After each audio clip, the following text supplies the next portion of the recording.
समझ गए ना। तो रस किसे कहते हैं? रस कहते हैं कि जिसकी अनुभूति मन को तन्मय और हृदय को एक तान और नेत्र को जलपल्वित, शरीर को पुलकित और वचन रचना को गदगद कर दे, उसी को हम क्या कहते हैं? रस। ये तो कल हम बता दिए थे। रस के 4 अवयव होते हैं: अस्थायी भाव, विभाव, अनुभाव और संचारित भाव।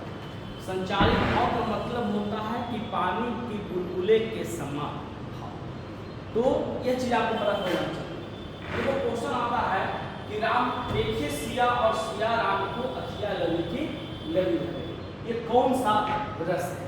अब मान लिया श्रृंगार रस दे दे, संयोग रस दे दे, वात्सल रस दे दे, भक्ति रस दे दे, तो आपको क्या मानना है? तो वास्तविक में ये क्या है? श्रृंगार रस है।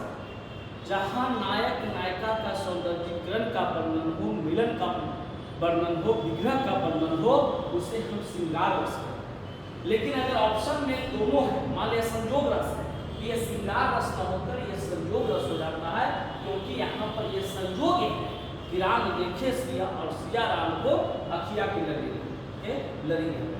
अगर यही चीज अगर वियोग रस का एग्जाम्पल आता कि सखी है जाते तो कहकर जाते, क्या जाते तो तुझे हम लोग पाते, यानी सिद्धार्थ अपनी वाइफ को छोड़कर अब बच्चे राहुल को छोड़कर जब वो जाने लगे तो पत्नी जसोधरा ने कहा था कि सखी है जाते तो कहकर जाते, क्या जाते तो हम तुझे छोड़ पाते, तो वह वियोग रस है। अब मान लिया तंबूरा ले मंच पर बैठे, प्रेम प्रताप साज मिले 15 मिनट, घंटों भर आलाप भैया, रात में गाने होता धीरे धीरे खिसक चुके थे सारे श्रोता। ये कौन सा रस है? ये हास रस।